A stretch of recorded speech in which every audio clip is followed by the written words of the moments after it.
Friends, welcome back to my channel. तो आज के इस वीडियो में मैं आपको एक्सप्लेन करने वाली हूँ 2023 में आई मूवी सिर्फ एक बंदा काफी है। तो चलिए विदाउट वेस्टिंग टाइम हम मूवी का एक्सप्लेनेशन स्टार्ट करते हैं।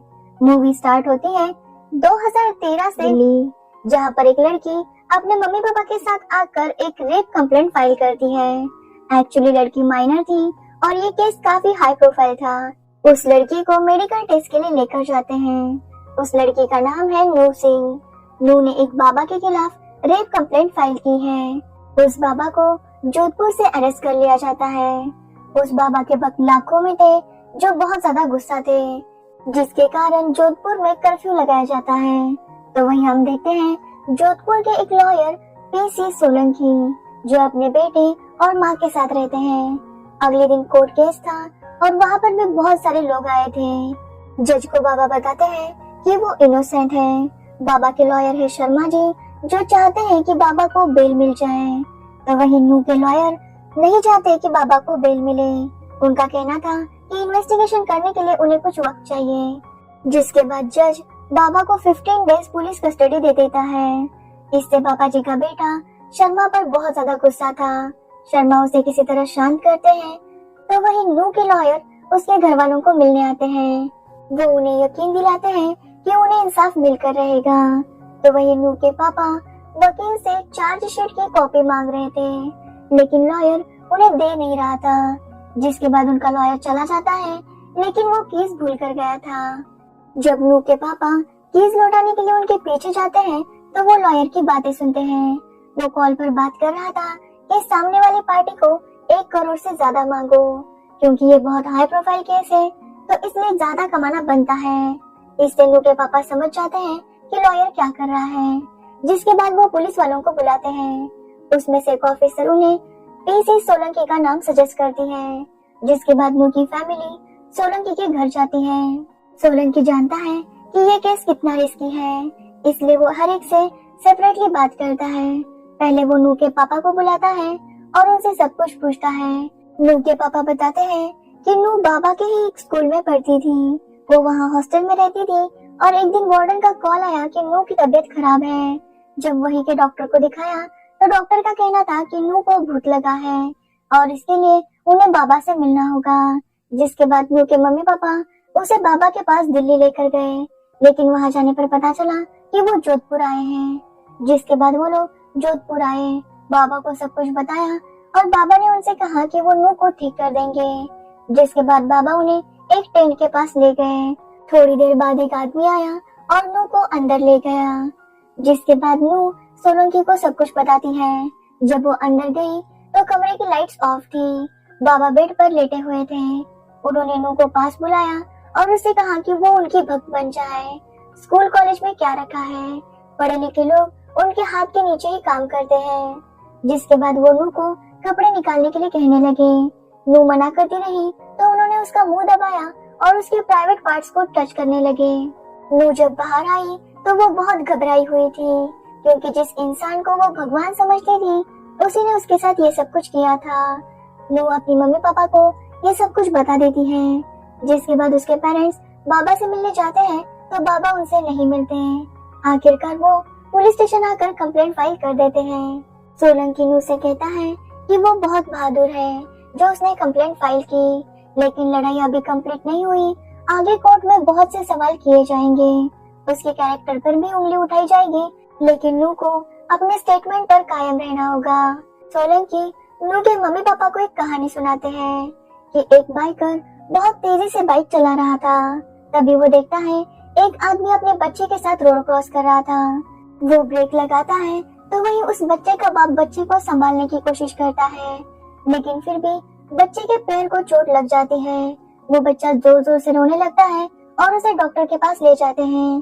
तो बच्चे को थोड़ी सी चोट आई थी, लेकिन कुछ टाइम बाद बच्चे का पैर बहुत ज्यादा दर्द करने लगा।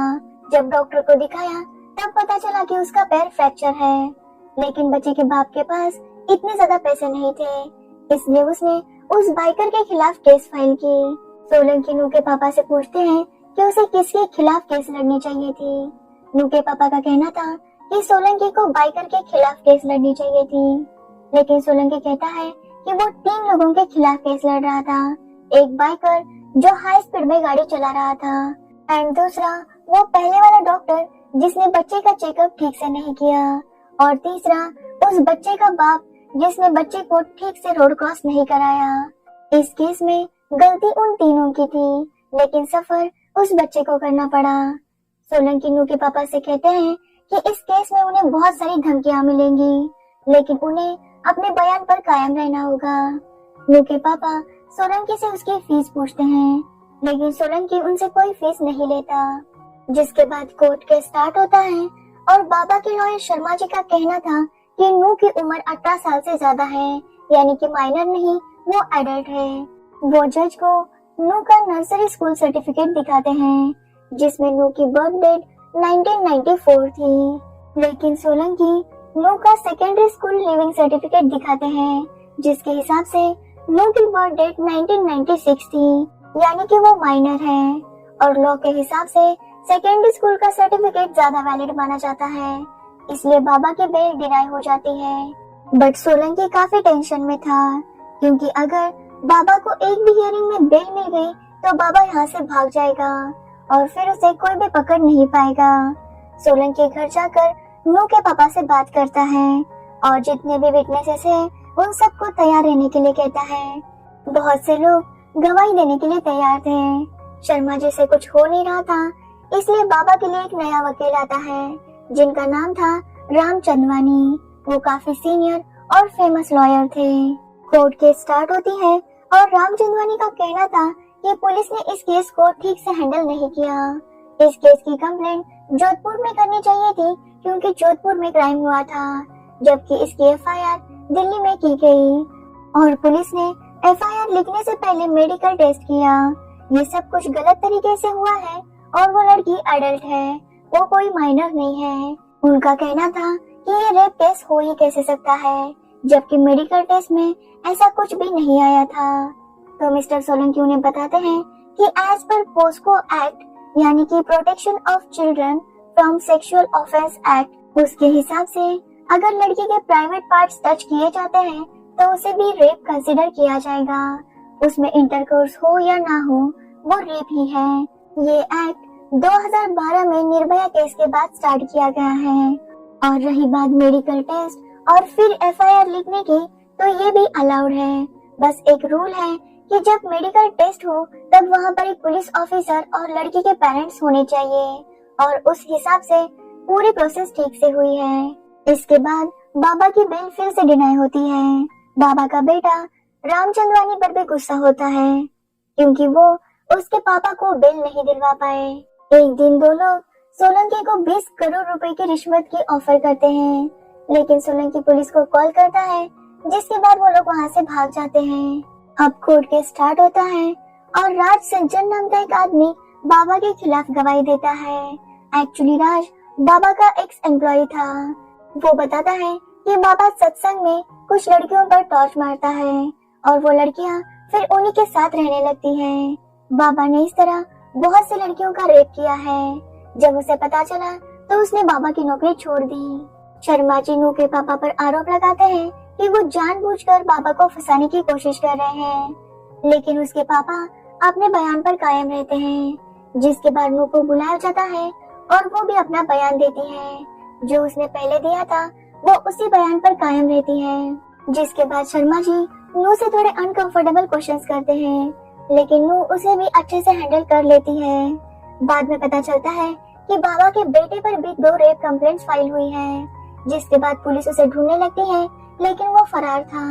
तभी खबर आती है प्रदीप नाम के आई विटनेस पर एसिड डालकर उसका मर्डर किया गया है।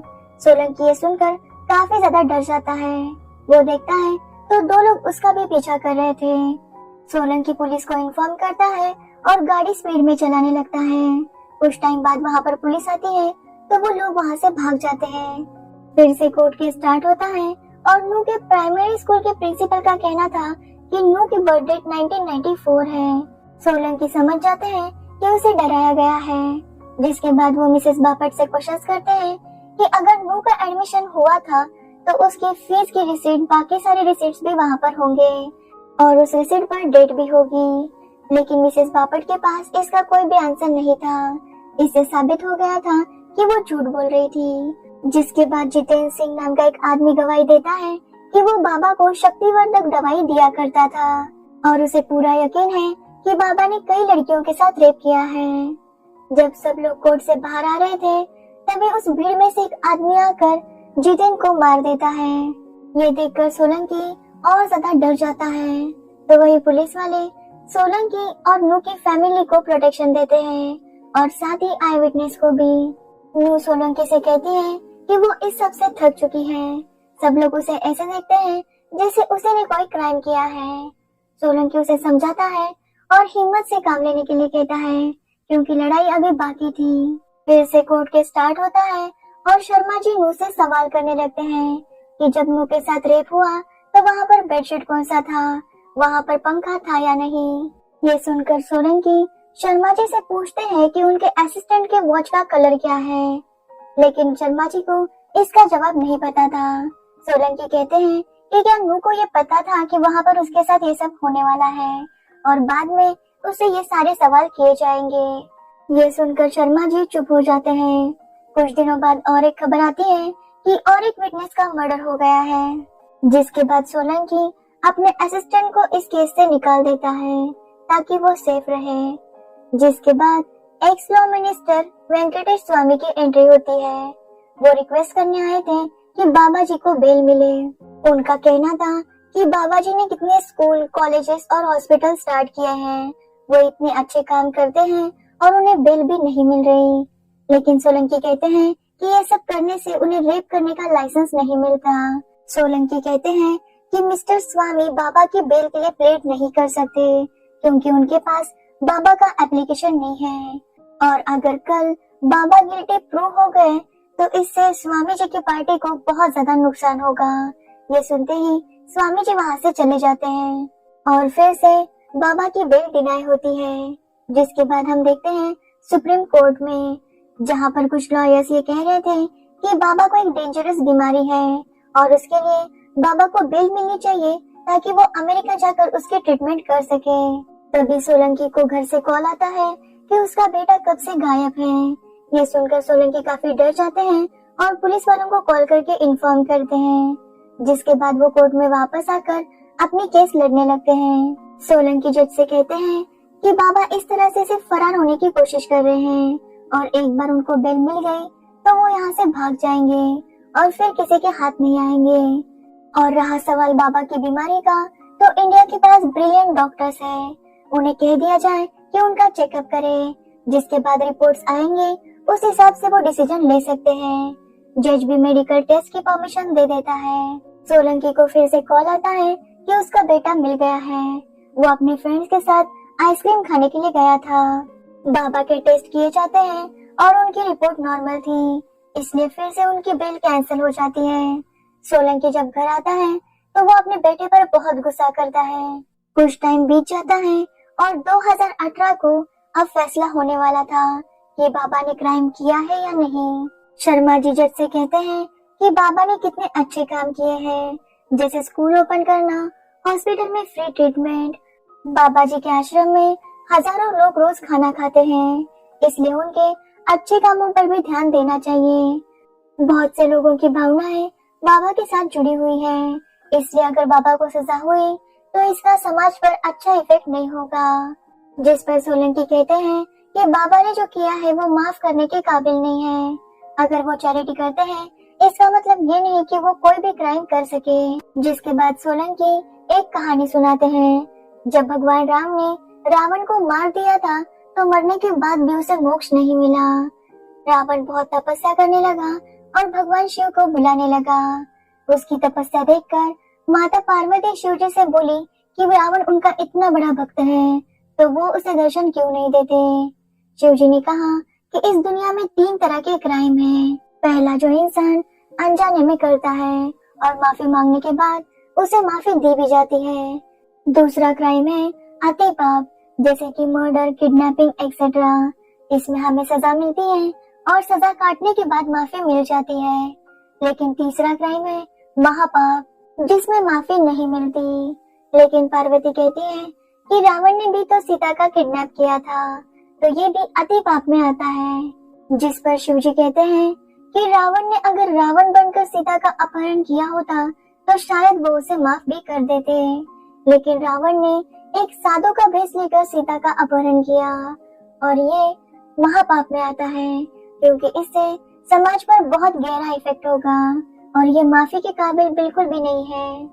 सोलंकी कहता है कि बाबा भी आज के युग का रावण है, जो लोगों की श्रद्धा और आस्था का फायदा उठाता है और ये सारे घिनौने काम करता है, इसलिए ऐसे आदमी को फांसी होनी चाहिए। सब लोग इंतजार कर रहे थे कि बाबा को क्या सजा होगी और जज अपना फैसला सुना देता है।